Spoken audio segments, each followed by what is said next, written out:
the greatest secret, which appears in no religious doctrine and is found nowhere in the world's overburdened library of myths and fables, nor receives the slightest mention in any philosopher's system or scientist's speculation.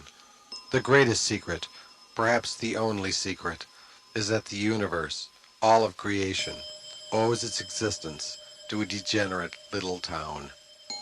And if it were possible to strip away the scenery that surrounds us, to pull up the landscape of every planet, to rip away the skies and shove aside the stars and suns, to tear from ourselves our own flesh and delve deep into our bones, we would find it standing there eternal, the origin of all things, visible or invisible, the source of everything that is or can be, this degenerate little town.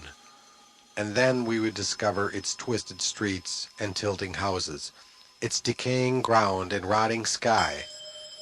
And with our own eyes we would see the diseased faces peeking from grimy windows. Then we would realize why it is such a secret, the greatest and most vile secret, this degenerate little town where everything began, and from whose core of corruption everything seeps out.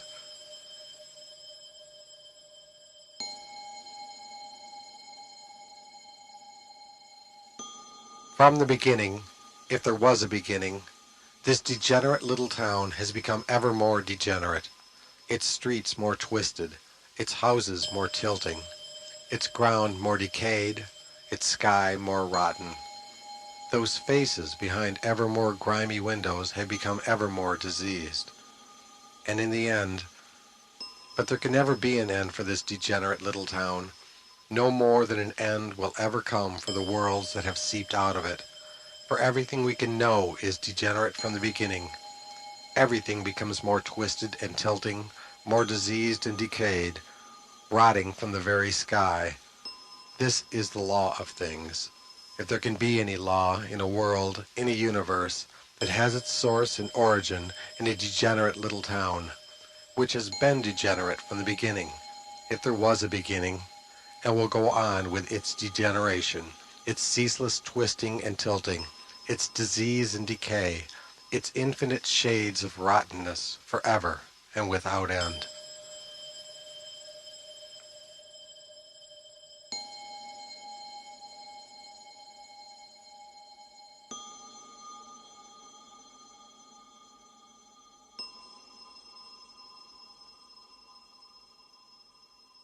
We cannot help but wonder, in our most perverse moments, what it would be like to inhabit this degenerate little town, where the sky is forever dripping its rottenness like rain, to be among those faces that are diseased faces, eternally peeking through the glass of grimy windows and out into twisted streets lined with tilting houses, in a town that is forever degenerating and will be degenerating forever.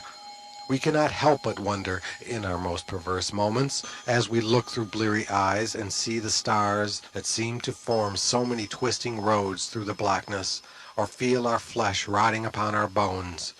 And yet we can only wonder, we can only whisper or cry out in our dreams, "Oh, where is the way to this degenerate little town?"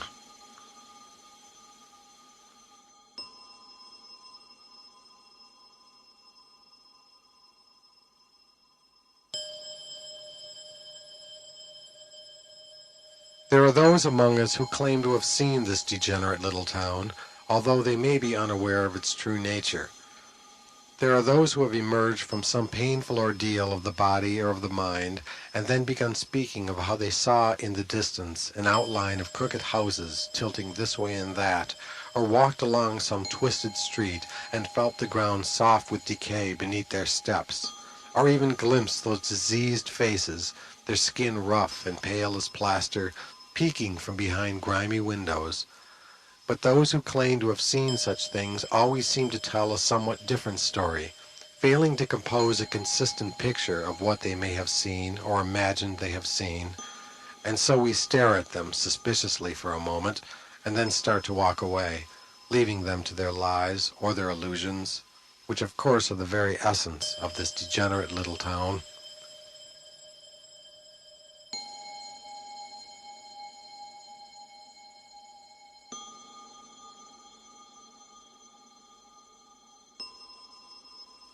Where is this place, this degenerate little town? What is its name, and who were its creators? Such questions are inevitable, a matter of course whenever a world knowledge is attained about anything, never mind the greatest secret, the greatest mystery. Are there seasons in the land of this town? Is there a springtime in which great rains pour down day and night from that rotting sky? Are there sultry summers that lay a heavy stillness upon those twisted streets? And what of its autumn, which must be so succulent with all the colors of decay? Do the winters there, in this degenerate little town, pile their weighty snows upon the peaks of those tilting houses? So many questions about this secret place, but as long as such questions are asked, and countless answers are offered, the greatest secret will always remain protected. For no questions will ever be asked, no answers will ever be allowed concerning those diseased faces that have gazed forever behind the glass of grimy windows.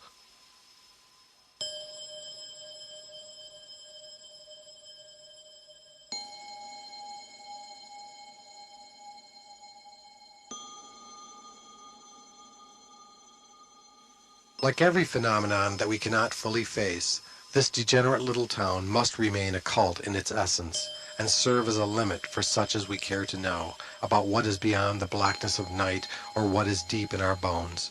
For, like every phenomenon that we have actually come to face, this degenerate little town can only pain us, adding to our lives a mere surplus of the pains we have known so well throughout the agonized ages of a degenerate creation. But like no other phenomenon that we have ever faced, this degenerate little town, under its rotting sky, standing upon decayed ground, a landscape of a pain that is like no other, may be our last hope, the only hope we have of killing all the hopes we have ever had, and murdering every mystery we have ever cherished, so that we may step forth, finally, into that great shining kingdom of which we have always dreamed.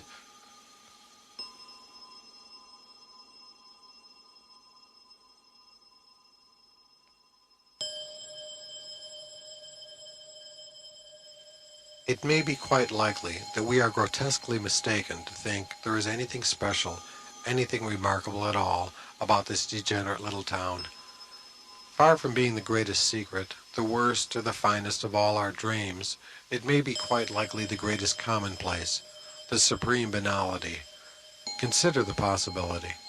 Who among us has not found himself beneath a rotting sky, a sky broken and rotting from what has been heaved up to it during every epoch of this earth, this ground that is miles deep with the decay of anything that has ever lived upon it? Who has not traveled through twisted streets and under the shadow of houses, even the straightest of which, if our eyes could only see it, is veering toward the tilt? As for diseased faces, they are ever prevailing to the point of embarrassment.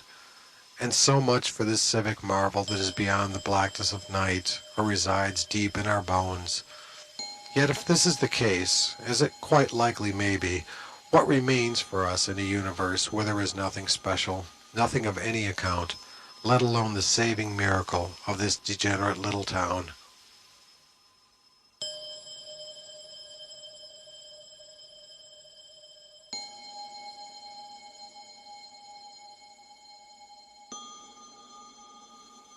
It seems entirely natural that, should anyone gain full knowledge of this degenerate little town, they would deny the truth of this greatest, most terrible of secrets, and, as a consequence, as an act of self-protection, would fabricate some other set of circumstances, a more companionable picture of the way of things. This would explain so many of the deranged idols and beliefs that have arisen in our world. At least we would be able to account for the multitudes of mannequin saviors, as one might view them, their faces smooth and serene behind display windows, welcoming the faithful who, upon their death, will enter a department store paradise of the most vague and intangible delights. And some mention must be made of what might be called the sect of the puppet lands, whose highly deranged adherents posit a transcendent universe of infinite and harmless antics that are imperfectly mirrored in the chaos and crises of our own world, which, in any case, will end nicely when the great puppet play is concluded in a sweet bedtime of slumber until the next show begins. Yet who would begrudge anyone their denials or alternate renderings of the twisted streets and tilting houses, the diseased faces and grimy windows of this degenerate little town, which itself seems so perfectly bleak, so in tune with the world we know, forever inclined to ever greater degeneracy, that even the few enlightened ones among us sometimes doubt it to be real.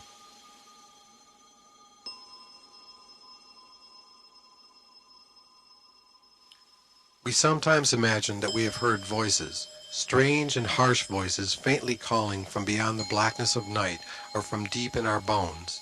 And even if there are no actual words, no actual language we know in which the voices speak, still there is a terrible understanding delivered into our world that only a few may comprehend, and none would desire. For this understanding, this message of strange, harsh voices from beyond the blackness of night, or from deep in our bones, declares that this degenerate little town, that greatest of secrets, is only a facade or a mirage, a picturesque lie or illusion in the guise of twisted streets and tilting houses, all the rottenness and disease which we sense as the source of all the things we know or can ever know, when in fact there is something else altogether, something which none could comprehend or desire to comprehend, yet which they cannot fail to hear when it slips through the sounds of those strange and harsh voices, when it drifts through during the briefest moments of silence, and from beyond the blackness of night or from deep in our bones comes forth as the hollow resonance of a most dismal laughter.